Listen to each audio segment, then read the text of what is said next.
Hello everyone, welcome to Gagan's virtual classroom. आज हम बहुत ही इंटरेस्टिंग स्टोरी रीड करेंगे, हु डिड पैट्रिक्स होमवर्क। ये क्लास 6 की एनसीईआरटी बुक हनीसकल से है एंड इसके राइटर हैं कैरल मोर। इस वीडियो में हम इस चैप्टर की लाइन बाय लाइन एक्सप्लेनेशन देखेंगे, प्लस डिफ़िकल्ट वर्ड्स के मीनिंग भी डिस्कस करेंगे using interesting pictures, and last में हम क्वेश्चन एंड आंसर्स भी डिस्कस करेंगे। एंड आगे बढ़ने से पहले आपको बता दूं कि अगर आपको सेम एक्सप्लेनेशन इंग्लिश में देखनी है तो नीचे डिस्क्रिप्शन बॉक्स में दिए गए लिंक को क्लिक करें। तो चलिए स्टार्ट करते हैं।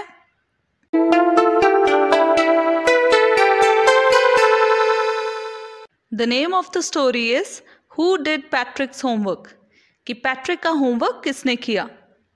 स्टोरी रीड करने से पहले हम इन क्वेश्चंस को आंसर करके अपने आप को बेटर जानने की कोशिश करेंगे। Do you like homework? क्या आपको होमवर्क अच्छा लगता है? Do you do it your self और डू यू गेट हेल्प? क्या आप अपना होमवर्क खुद करते हो या किसी की हेल्प लेते हो? What homework do you usually have? किस तरह का होमवर्क आपको अक्सर मिलता है? तो ये क्वेश्चंस आप अपने पार्टनर के साथ डिस्कस कर सकते हैं एंड डिस्कशन करने के लिए वीडियो को पॉज करें एंड जब डिस्कशन हो जाए तो वीडियो को फिर से प्ले करें एंड स्टोरी एंजॉय करें। आई होप आपकी डिस्कशन हो गई होगी। तो आपने नोटिस किया होगा कि हम सभी डिफरेंट हैं। किसी को होमवर्क करना बहुत अच्छा लगता है, वो एंजॉय करते हैं। कई लोग होमवर्क करते टाइम किसी की हेल्प लेते हैं, कोई बुक की या कोई फ्रेंड की नोटबुक की, तो कहीं और से हेल्प लेने की कोशिश करते हैं। कई स्टूडेंट्स होते हैं जो होमवर्क करते टाइम गेम के बारे में या टीवी के बारे में सोच रहे होते हैं। कुछ होते हैं जिनको कुछ समझ नहीं आ रहा होता, होमवर्क डिफ़िकल्ट लग रहा होता है। तो सभी जो है हम यूनिक हैं। तो वैसे ही हमारी स्टोरी में जो बॉय है पैट्रिक, ये एक स्कूल बॉय है जिसे होमवर्क करना अच्छा नहीं लगता। एंड इसी स्टोरी में एक एल्फ है। Who is an elf? Elf होते हैं एक स्मॉल क्रीचर जो ह्यूमन की तरह दिखाई देते हैं, जिनके पॉइंटेड ईयर्स होते हैं एंड जिनके पास मैजिकल पावर्स होती हैं। एंड ये सिर्फ हमें स्टोरीज़ में ही, फेरी टेल्स में ही दिखाई देते हैं, रियल लाइफ में ये नहीं होते। तो ये स्टोरी एक पैट्रिक नाम के लड़के की है एंड एक एल्फ की है। तो चलिए अब हम स्टोरी रीड करेंगे एंड फाइंड आउट करेंगे कि पैट्रिक का होमवर्क किसने किया।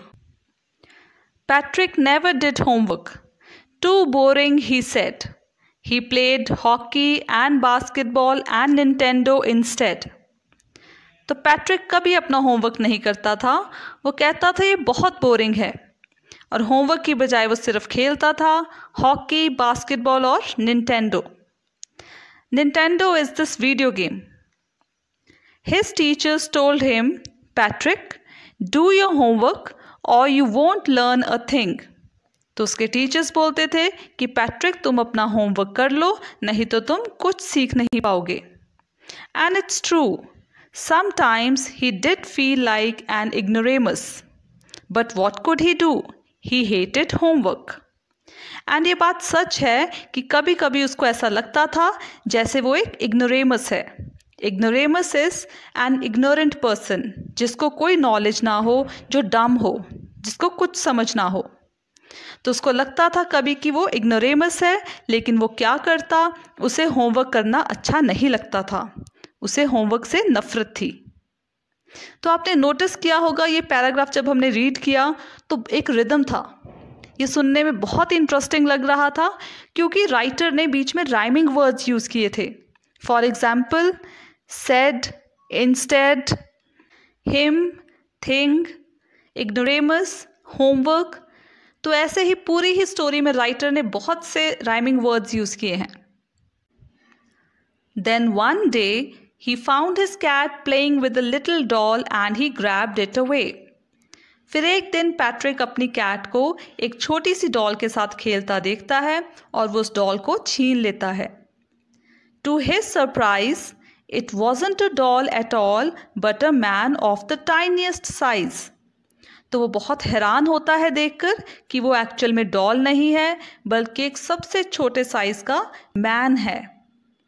He had a little wool shirt with old-fashioned breeches and a high tall hat much like a witch's. And उस मैन ने एक छोटी सी वूल शर्ट पहनी होती है एंड एक पुराने स्टाइल की ब्रिचेस। अब ब्रिचेस क्या होती हैं? ये शॉर्ट ट्राउजर्स, ये जो पैंट्स होती हैं जो सिर्फ नी तक आती हैं, घुटनों तक या घुटनों से थोड़ा ही नीचे तक, और ये पुराने ज़माने में हॉर्स राइड करते टाइम पहनी जाती थी। तो उसने ब्रिचेस पहनी होती है एंड टॉल हैट जैसे कि विच पहनती है। विच जिसको हिंदी में हम चुड़ैल बोलते हैं, एंड ये स्टोरी में वो वुमन होती है जिसके पास मैजिकल पावर्स होते हैं एंड जिसका वो गलत इस्तेमाल करती है। तो जो हैट विचेस पहनती हैं उसी तरह की हैट इस लिटिल मैन ने पहनी होती है। He yelled, "Save me! Don't give me back to that cat! I'll grant you a wish, I promise you that!" And वो लिटिल मैन येल करता है, शाउट करता है कि मुझे बचा लो, मुझे उस कैट को वापस मत देना, और मैं प्रॉमिस करता हूँ, वादा करता हूँ कि अगर तुम मुझे बचा लोगे इस कैट से तो मैं तुम्हारी विश ग्रांट करूँगा, तुम्हारी इच्छा पूरी करूँगा। Patrick couldn't believe how lucky he was. Here was the answer to all his problems. तो पैट्रिक को विश्वास नहीं हो रहा था कि वो कितना लकी है कि उसके सामने सारी प्रॉब्लम्स का आंसर था। So he said, "Only if you do all my homework till the end of the semester, that's 35 days. If you do a good enough job, I could even get A's." तो Patrick कहता है कि मैं तुम्हें तभी बचाऊंगा cat से अगर तुम मेरा सारा होमवर्क करोगे, एंड वो भी सेमेस्टर के एंड तक। तो ये 35 डेज़ बनते हैं। अगर तुम अच्छा काम करोगे तो मुझे एज भी मिल सकते हैं, मतलब मुझे अच्छा ग्रेड भी मिल जाएगा अगर तुम अच्छे से मेरा होमवर्क करोगे। The little man's face wrinkled like a dishcloth thrown in the hamper. He kicked his legs and doubled his fists and he grimaced and scowled and pursed his lips. Oh, am I cursed? But I'll do it. तो homework करने की बात सुनकर little man के face पर जो expressions आए यहाँ पर वो एक्सप्लेन किए गए हैं कि कैसे जब हम एक यूज्ड डिश क्लॉथ को क्रश करके उसको क्रम्पल करके हैम्पर में फेंक देते हैं तो उस पर जो लाइंस बनी होती हैं, जो क्रीजेस बनी होती हैं, वैसी ही लाइंस, वैसे ही रिंकल्स लिटिल मैन के फेस पर बन गए। रिंकल्स होते हैं फेशियल लाइंस। तो इसका मतलब लिटिल मैन को ये बात अच्छी नहीं लगी कि उसे होमवर्क करना पड़ेगा। डिश क्लॉथ होता है कपड़ा जिससे हम डिशेस साफ़ करते हैं, and hamper is this basket जिसके ऊपर कवर होता है एंड जिसमें हम यूजुअली खाने की चीज़ें रखते हैं। तो लिटिल मैन अपनी लेग्स को किक करता है and he doubled his fists. Doubled his fist मतलब ऐसे टाइटली अपनी फिंगर्स को क्लोज करना, क्लेंच करना अपनी फिंगर्स। जब हमें कोई चीज़ अच्छी नहीं लगती तो हम ऐसे करते हैं, अपने हैंड्स को ज़ोर से बंद करते हैं जब हम हेल्पलेस फील करते हैं कि हमें कोई चीज़ अच्छी भी नहीं लग रही लेकिन हम उसका कुछ कर भी नहीं सकते। ही ग्रिमस्ड एंड स्काउल्ड, अगेन ये भी फेशियल एक्सप्रेशंस हैं। जब हम ऐसा कोई अगली फेस बनाते हैं, जब हमें कोई चीज़ डिस्गस्टिंग लगती है, कोई चीज़ पसंद नहीं आती। And scolded again is an expression, जब हम गुस्से में होते हैं तो ऐसे जो लाइंस पड़ती हैं फेस पर, ये होता है स्काउल करना। And he pursued his lips again जब हम टाइटली अपने लिप्स को बंद करते हैं जब हमें कोई चीज़ पसंद नहीं आती। तो ये सारे ही एक्सप्रेशंस हैं, फेशियल एक्सप्रेशंस, कि एल्फ के फेस पर जब उसे होमवर्क करने की बात पता लगी। और फिर वो बोलता है कि क्या मुझे कर्स दिया है, लेकिन मैं फिर भी ये काम करूँगा। कर्स मतलब श्राप देना। तो वो कहता है क्या तुम मुझे श्राप दे रहे हो कि मुझे होमवर्क करना पड़ेगा, लेकिन वो फिर भी मान जाता है कि कोई बात नहीं, तुम मुझे कैट से बचाओ और मैं तुम्हारा होमवर्क करूँगा। And true to his word, that little elf began to do Patrick's homework. True to his word phrase का मीनिंग होता है अपना प्रॉमिस रखना, अपनी कही हुई बात पूरा करना। तो अपने वादे के अनुसार लिटिल एल्फ पैट्रिक का होमवर्क करने लगा। Except there was one glitch, लेकिन एक ग्लिच था।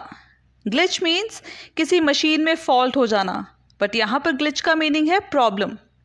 तो एक प्रॉब्लम थी, The elf didn't always know what to do and he needed help. तो एल्फ को कभी पता नहीं होता था कि उसने क्या करना है और उसे हमेशा हेल्प चाहिए होती थी। Help me, he would say, and Patrick would have to help in whatever way. तो हमेशा एल्फ होमवर्क करते टाइम चिल्लाता था हेल्प मी कि मेरी हेल्प करो, और पैट्रिक को किसी भी तरह से उसकी हेल्प करनी पड़ती थी। I don't know this word, the elf squeaked while reading Patrick's homework. Get me a dictionary. तो पैट्रिक का होमवर्क रीड करते टाइम एल्फ स्क्वीक करता था, तीखी आवाज़ में चिल्लाता था कि मुझे ये वर्ड नहीं पता, कि इसका मीनिंग नहीं पता, तो मेरे लिए डिक्शनरी लेकर आओ। No, what's even better, look up the word and sound it out by each letter. और फिर कहता था कि इससे भी बेहतर ये होगा अगर तुम ही ये वर्ड मेरे लिए डिक्शनरी में से ढूंढ दो और इसको प्रोनाउंस करके बता दो कि इसको कैसे प्रोनाउंस करना है और इसका क्या मीनिंग है, ये मुझे डिक्शनरी से देखकर बता दो। When it came to maths, Patrick was out of luck. What are timetables? The elf shrieked. We elves never need that. And addition and subtraction and division and fractions? Here, sit down beside me. You simply must guide me. Out of luck means unlucky होना, किस्मत खराब होना। तो जब maths की बात आती थी तो पैट्रिक की फिर से किस्मत खराब थी, क्योंकि एल्फ फिर से चिल्लाता था, श्रीक करता था, शाउट करता था कि टाइम टेबल्स क्या होते हैं, हमें एल्व्स को इनकी ज़रूरत नहीं होती, ये एडिशन, सब्ट्रैक्शन, डिवीजन, फ्रैक्शंस, कि मुझे ये नहीं आता मैथ्स, इसलिए तुम मेरे साथ बैठो और मुझे गाइड करो, मेरी हेल्प करो। तो यहाँ पर पैट्रिक की किस्मत क्यों ख़राब थी? क्योंकि अगेन मैथ्स का होमवर्क करने के लिए एल्फ को पैट्रिक की ज़रूरत पड़ रही थी, क्योंकि उसे मैथ्स नहीं आता था। Elves know nothing of human history. To them, it's a mystery. So the little elf, already a shouter, just got louder. Go to the library, I need book. More and more books. And you can help me read them too. Elves के लिए human history, इंसानों का इतिहास, एक mystery है कि उनके लिए रहस्य है, उनको ह्यूमन हिस्ट्री का नहीं पता। इसीलिए जब हिस्ट्री के होमवर्क की बात होती थी तो एल्फ, जो ऑलरेडी बहुत ज़्यादा शाउट करता था, चिल्लाता था, वो और भी ज़्यादा लाउड हो चुका था और ज़्यादा ऊंची चिल्लाने लगा कि तुम लाइब्रेरी जाओ, मुझे बुक की ज़रूरत है, कि और ज़्यादा बुक्स लेकर आओ और मेरी हेल्प करो इनको रीड करने में। As a matter of fact, every day in every way, that little elf was a nag. Patrick was working harder than ever, and was it a drag? He was staying up nights, had never felt so weary, was going to school with his eyes puffed and bleary. As a matter of fact means in reality, असल में। तो वास्तव में हर एक दिन, हर एक तरीके से एल्फ एक नैग था। नैग मीन्स जो बहुत ज़्यादा कंप्लेन करे, हर एक बात पर शिकायत करे। तो एल्फ को हर एक चीज़ में प्रॉब्लम थी, ये बहुत ज़्यादा इरिटेट करता था। एंड पैट्रिक बहुत हार्ड वर्क करने लगा था, तो पहले से ज़्यादा काफ़ी हार्ड वर्क कर रहा था और उसके लिए बहुत ड्रैग था, बोरिंग था, बहुत अनइंटरेस्टिंग था। और वो रात को उठा हुआ होता था, एंड इससे पहले इतना वेरी, इतना टायर्ड, इतना थका हुआ उसने कभी फील नहीं किया था, कि अब वो स्कूल भी पफ्ड एंड ब्लेयरी आइज़ लेकर जा रहा था।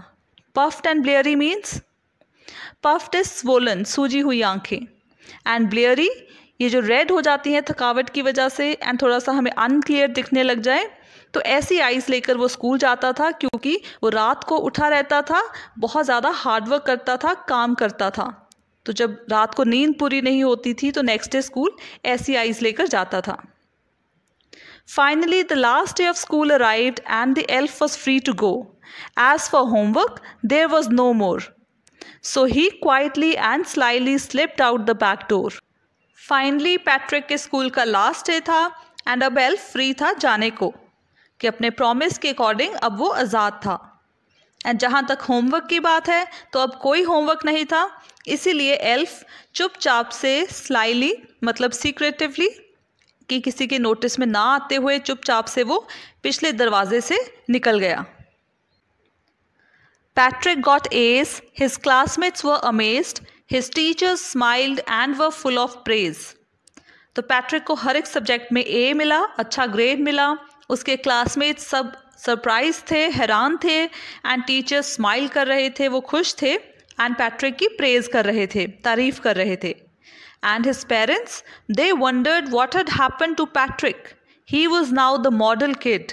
cleaned his room, did his chores, was cheerful, never rude, like he had developed a whole new attitude. And उसके पेरेंट्स, पैट्रिक के पेरेंट्स सोच रहे थे, हैरान थे कि पैट्रिक को क्या हो गया है, कि वो अब एक मॉडल किड बन चुका है, कि ऐसा बच्चा जिसकी हम एग्जाम्पल देते हैं, इतना अच्छा बच्चा बन चुका है कि अब वो अपना रूम साफ़ करता है, अपने चोर्स करता है। चोर्स मीन्स जो रूटीन का काम अक्सर हम रोज़ करते हैं, तो उसको यूजुअली हम बोरिंग मानते हैं ऐसे कामों को, तो वो काम भी वो करने लगा था और हमेशा चीयरफुल, हैप्पी रहता था, कभी रूड नहीं था, बुरी तरीके से बात नहीं करता था, और ऐसा लग रहा था कि जैसे उसने एक पूरा न्यू एटीट्यूड डेवलप कर लिया हो, उसकी पूरी बिहेवियर चेंज हो गई थी। You see, in the end, Patrick still thought he had made that tiny man do all his homework. But I'll share a secret just between you and me. It wasn't the elf. Patrick had done it himself.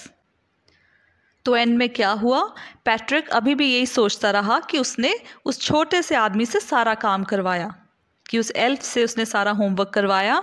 लेकिन writer कहते हैं कि मैं आपसे एक secret share करूँगा जो आपके और मेरे बीच में ही रहेगा, कि वो एल्फ ने नहीं बल्कि पैट्रिक ने खुद ही सारा होमवर्क किया।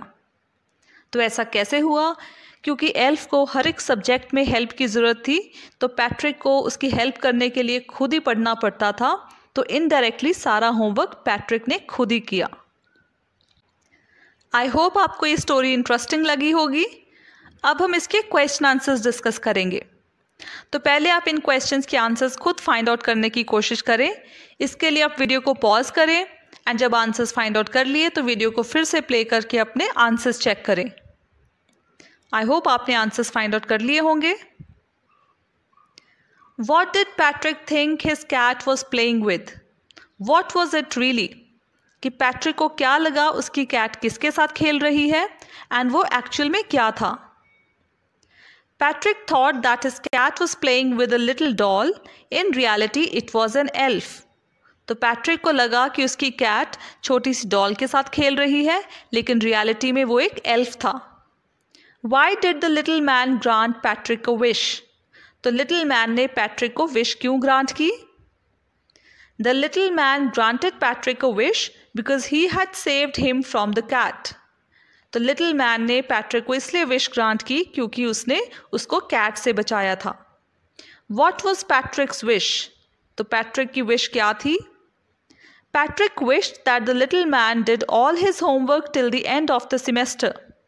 तो पैट्रिक ने विश किया कि लिटिल मैन उसके सेमेस्टर के एंड तक सारा होमवर्क करे। अगेन आप इन क्वेश्चन के आंसर्स खुद फाइंड आउट करें एंड जब आंसर्स फाइंड आउट कर लिए तो वीडियो को प्ले करके आप इनके आंसर्स चेक करें।